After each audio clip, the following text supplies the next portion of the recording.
참 예수님, 한 주일 동안 잘 계셨죠? 네. 아프신 분은 없고, 네. 우리 교우분들 어떻게 생각하세요?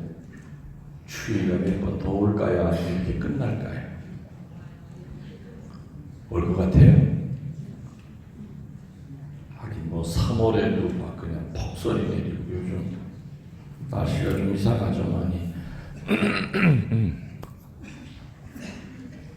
아무튼 그래도 뭐 다가오는 봄이야 막을 수는 없겠죠? 네, 올 겁니다.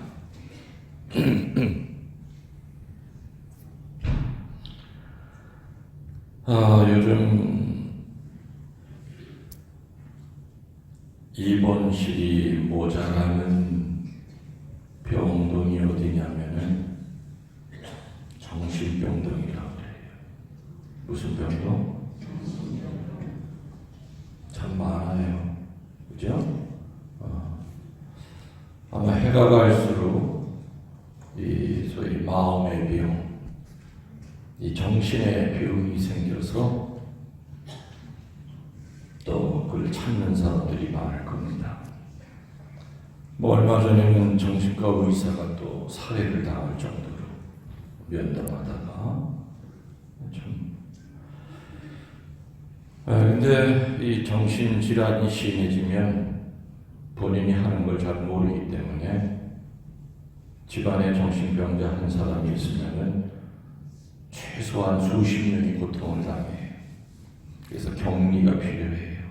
전문가의 케어가 필요해요. 누군가의 도움이 필요하죠. 근데 요즘 뭐 색깔은 다르지만 정신병 없는 사람이 어디 있어요? 우울증도 그것도 일종의 정신병이에요. 잠 못 자는 것도 어떻게 보면 정신병이에요. 정신과에 가야 그 약 처방전 나오지 않습니까? 어느 정신병동에서 이제 과대망상증이라고 그러죠. 과대망상증 환자들이 있는 그런 정신병동인데 어느 한 사람은 자기 자신을 뭐라고 이렇게 얘기하냐면은 자기는 하느님이 보낸 예언자라고 이렇게 착각하는 사람이 있었어요. 그래서 그 사람은 이 병동 안을 1층서부터 오르락내리락 하면서 하루 종일 그 소리만 질러. 나는 하느님이 직접 파견한 난 예언자다. 그러면서 엎드려라! 무릎 꿇어라! 근데 그 안에 있는 사람들도 정신이 온전히 못하니까는 진짜 예언자인 줄 알고 또 그 사람만 지나가면 다 무릎 꿇고 이렇게 또 안수까지 또 다 해준단 말이야. 예? 나중에는 거기 일하는 간호사들까지도 자기도 모르게 무릎을 꿇게 그 사람만 나타나면 정말 예언자 나타난 줄 알고 다 무릎을 꿇었어요. 그래서 그 사람 일과는 뭐냐? 그 건물이 5층으로 되어 있는데 하루 종일 1층부터 돌아다니면서 무릎 꿇게 하는 게 그 사람 아주 취미고 재미예요. 나는 예언자다. 하느님이 파견하신 예언자다. 무릎 꿇어라. 근데 다 돌고 맨 5층에 딱 올라갔더니 이 사람만 딱 복도 끝에 나타나면은 복도에서 왔다 갔다 하던 사람들이 다 무릎을 꿇는데 양옆으로 홍해바다 갈라지듯이 쫙. 근데 저 끝에 한 놈이 벽에 삐딱하게 기대 서가지고 무릎을 안 꿇는단 말이에요. 그래서 가까이 가가지고 이놈아 내가 누군지 알아? 하느님이 파견하신 예언자야 무릎 꿇어 그랬더니 이 사람이 흥 하더니 이놈아 난 너 같은 놈 보낸 적 없어. 그러니까는 그 사람 본인이 뭐라는 거예요? 하느님이라는 거예요. 무릎 꿇어 이놈아! 오히려 반대로 소리를 꽥 지르니까는 아이고 자기보다 센 사람이 나타났잖아. 그 무릎을 꿇었대요. 지금도 6분은 무슨 얘기인지 몰라서 못 웃고 있어요. 그러니까 집에 갈 때쯤 되면 아마 그게 그래서 웃었구나 하고 기억들을 할 텐데, 나는 너 같은 놈 파견한 적 없어 그랬단 말이에요. 그러니까는 그 병동 안에는 성부도 계시고 또 예언자도 계시잖아요. 이 과대망상증 가운데서 이 종교적인 과대망상증이 참 위험해요. 이렇게 빠지다 보면은 자기가 예언 받았다 그러고 자기가 제2의 구세주라 그러고, 그러다 보면은 사이비 종교들이 많이 생기죠. 자기가 예수래요. 제일이만 예수라는 사람 얼마나 많았습니까? 여러분들 그런데 안 빠지고 예수님이 세우신 이 정통 가톨릭 교회에 이렇게 몸담고 있는 것만 해도 큰 은총이죠. 우리 주변에 보면 사이비 종교에 빠져서 그냥 집안 다 풍지박산 나고 그냥 재산 다 뺏기고 얼마나 그런 사람들이 많아요. 언젠가 텔레비전에 보니까는 요즘 세력이 커지고 있는 어떤 그 사이비 딸아이들 둘이 다 거기에 빠졌어. 그래서 엄마가 그 앞에 가서 이렇게 피켓 들고 내 딸 내놔라, 내 딸 내놔라. 딸들이 나와요. 나오더니 엄마나 미성년자 아니잖아. 나 내 발로 걸어 들어왔어. 엄마가 이 미친 막 멱살을 잡고 그냥 귀싸대기를 막 때렸더니 그 딸아이가 바로 전화합니다. 112. 폭행당했다고. 경찰차가 와서 엄마 끌고 가요.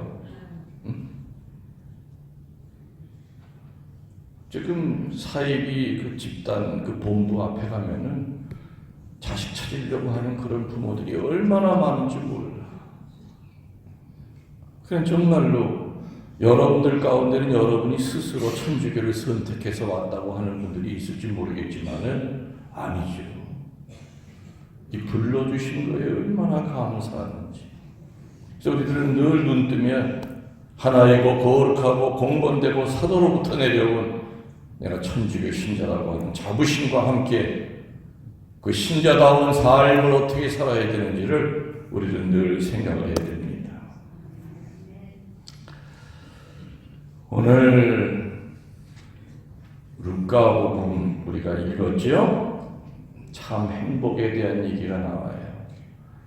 이거 비슷한 얘기가 또 어디 나오죠? 마태복음에 보면은 진복 8단이 나와요. 저는 요번에 이거 성서 강론 준비를 하면서 그냥 그 전에 한평생 그냥 유심히 보지 않았던 것들을 좀 유심히 좀 비교를 좀 해서 봤어요. 마태복음에 나오는 진복 8단과 오늘 읽은 루카복음에 나오는 이 참 행복의 차이가 뭔가.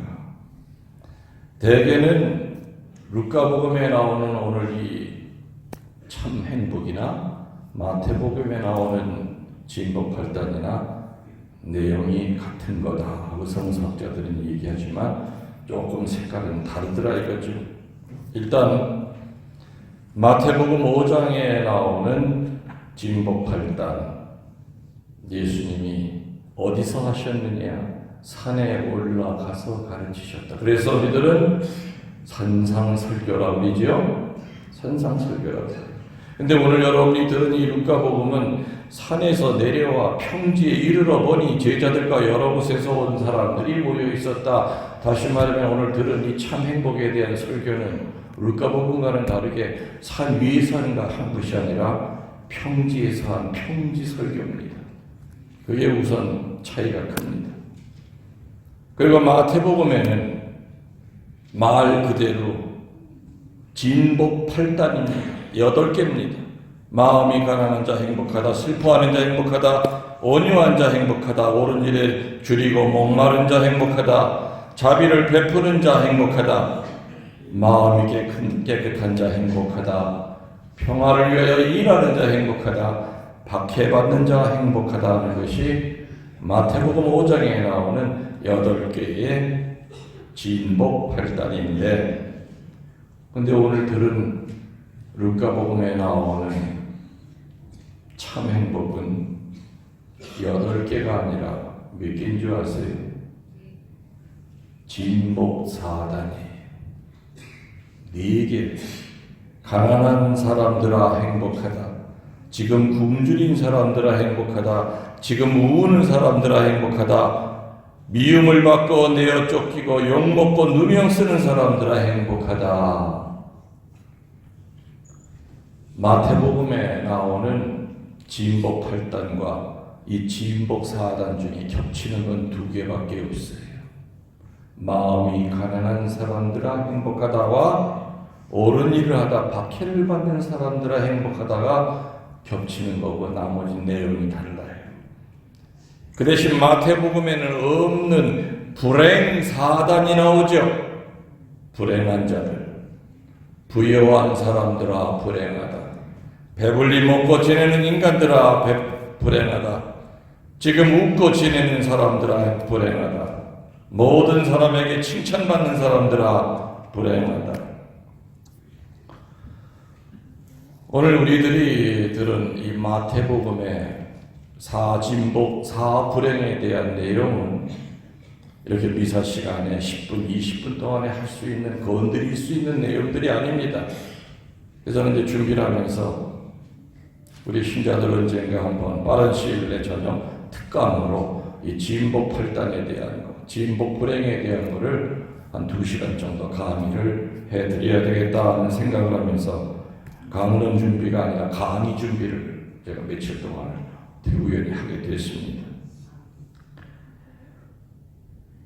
마태복음에 나오는 진복 8단이나 오늘 우리들이 들은 루카복음에 나오는 진복 4단, 불행 4단의 핵심은 참 행복입니다. 그래서 이 복음을 하느님 나라의 대헌장이라고 합니다. 행복의 권리장전이라고 얘기합니다. 예수님이 얘기하신 참 행복이란 이 세상에서 안이한 삶을 살려는 이들에게는 그 내용 하나하나가 벼락 같은 얘기들이었습니다. 폭탄 선언이었습니다. 현실을 뒤엎는 혁명이요 도전이었습니다. 현실 생활 속에 안주하는 것이 좋다고 하는 이들에게 오늘 예수님이 하신 이 얘기는 그야말로 충격이었습니다.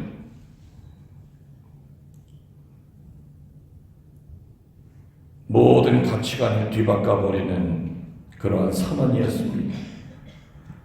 한마디로 참다운 행복 안에 사는 사람들은 요약하면 이겁니다. 너희가 몸과 마음 모든 힘을 다하여 하느님께 충성하고 불우한 이웃을 사랑하는 생활을 한다면 분명히 그것을 행하기까지 많은 어려움을 당하게 될 것이다. 세상살이의 기준으로 판단했을 때 하느님의 가르침대로 사는 것이 얼마나 불행하고 바보스럽게 보일지 모른다. 그러나 그렇게 바보처럼 살았기 때문에 손해봤다고 생각하는 그 부분에 대해서는 영원한 세상에서 내가 갚아줄 거다. 바로 이 말이 오늘 복음의 요약입니다. 그래서 여러분들이 오늘 들은 이 복음에 하늘나라에서라는 단어를 넣으면 여러분들이 훨씬 이해하기가 쉽습니다. 예를 들어 행복하여라 가난한 사람들, 하늘나라에서 하느님의 나라가 너희 것이다. 행복하여라 지금 굶주리는 사람들, 하늘나라에서 너희는 배부르게 될 것이다. 행복하여라 지금 웃는 사람들, 하늘나라에서 너희는 웃게 될 것이다. 반대로 그러나 불행하여라 너희 부유한 사람들, 하늘나라에서 너희는 이미 위로를 다 받았다.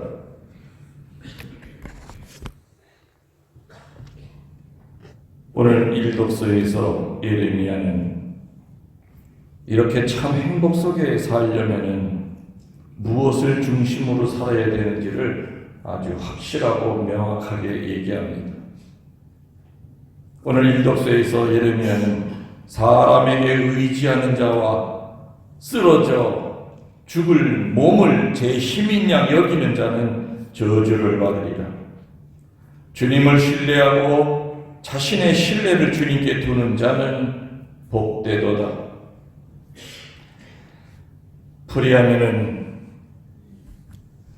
우리 삶의 중심에 우리의 믿음의 대상은 사람이 아니요 하느님을 믿으라는 가르침입니다. 놀랍게도 시골 사람보다는 도시 사람들이 점치는 것을 훨씬 더 좋아한다고 합니다. 신자들 중에도 자녀가 혼인을 한다든지 시험 볼 때 되든지 뭐 잘 안 된다 하면은 점장이한테 달려가는 사람이 많습니다. 현재 나와 있는 통계가 38.9%가 세례받고 난 다음에 점집이나 철학관을 갔다 온 경험이 있는 사람들입니다. 다시 말하면 지금 이 중에도 10명 가운데 3.8명이니까 4명 정도는 점집이나 철학관을 분명히 갔다 왔다는 겁니다. 고개 숙인다고 내가 모를 것 같습니까? 아까부터 알려드립니다.